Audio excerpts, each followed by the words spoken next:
السلام علیکم ورحمۃ اللہ وبرکاتہ نحمدہ ونصلی علی رسولہ الکریم بسم اللہ الرحمن الرحیم۔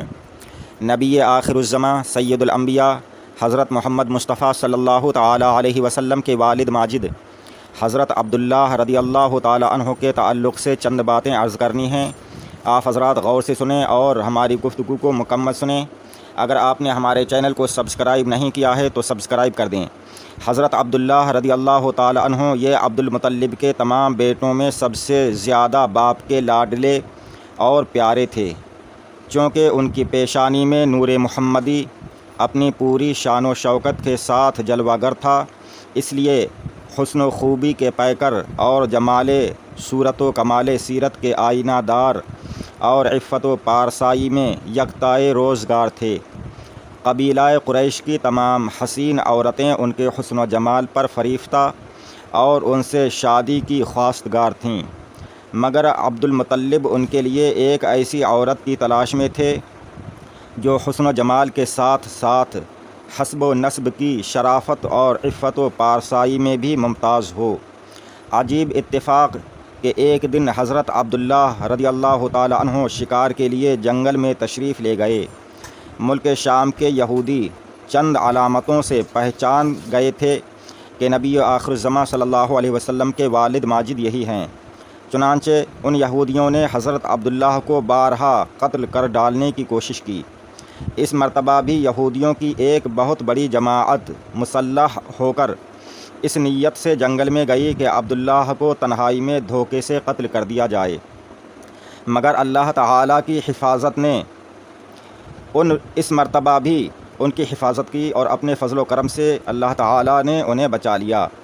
عالم غیب سے چند ایسے سوار ناگہاں نمودار ہوئے جو اس دنیا کے لوگوں سے کوئی مشابہت نہیں رکھتے تھے۔ ان سواروں نے آ کر یہودیوں کو مار بھگایا اور حضرت عبداللہ کو باحفاظت ان کے مکان تک پہنچا دیا۔ وہب بن مناف بھی اس دن اس جنگل میں تھے اور انہوں نے اپنی آنکھوں سے یہ سب کچھ دیکھا، اس لیے ان کو حضرت عبداللہ سے بے انتہا محبت و عقیدت پیدا ہو گئی اور گھر آ کر یہ عزم کر لیا، ارادہ کر لیا کہ میں اپنی نور نظر حضرت آمنہ کی شادی عبداللہ ہی سے کروں گا۔ چنانچہ اپنی اس دلی تمنا کو اپنے چند دوستوں کے ذریعے انہوں نے حضرت عبد المطلب تک پہنچا دیا۔ خدا کی شان کہ عبد المطلب اپنے نور نظر حضرت عبداللہ کے لیے جیسی دلہن کی تلاش میں تھے، وہ ساری خوبیاں حضرت آمنہ بنت وہب میں موجود تھیں۔ عبد المطلب نے اس رشتے کو خوشی خوشی منظور فرما لیا، قبول فرما لیا۔ چنانچہ 24 سال کی عمر میں حضرت عبداللہ کا حضرت بی بی آمنہ سے نکاح ہو گیا اور نور محمد حضرت عبداللہ سے منتقل ہو کر حضرت بی بی آمنہ کے شکم اطہر میں جلوہ گر ہو گیا، اور جب حمل شریف کو 2 مہینے پورے ہو گئے تو عبد المطلب نے حضرت عبداللہ کو کھجوریں لینے کے لیے مدینہ شریف بھیجا یا تجارت کے لیے ملک شام روانہ کیا۔ وہاں سے واپس لوٹتے ہوئے مدینہ میں اپنے والد کی ننہال میں 1 ماہ بیمار رہ کر 25 برس کی عمر میں حضرت عبداللہ وفات پا گئے اور وہیں دار نابغہ میں مدفون ہوئے۔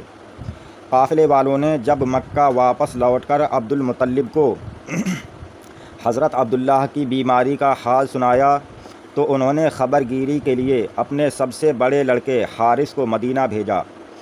حارث کے مدینہ پہنچنے سے پہلے ہی حضرت عبداللہ کا انتقال ہو چکا تھا۔ حارث نے مکہ واپس ہو کر جب وفات کی خبر سنائی تو سارا گھر ماتم کتا بن گیا اور بنو ہاشم کے ہر گھر میں ماتم برپا ہو گیا۔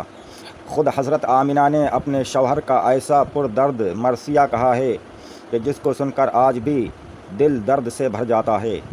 روایت ہے کہ حضرت عبداللہ کی وفات پر فرشتوں نے غمگین ہو کر بڑی حسرت کے ساتھ یہ کہا کہ الہی، تیرا نبی یتیم ہو گیا۔ اللہ تعالیٰ نے فرمایا کیا ہوا، میں اس کا حامی و حافظ ہوں، میں اس کی حفاظت فرمانے والا ہوں۔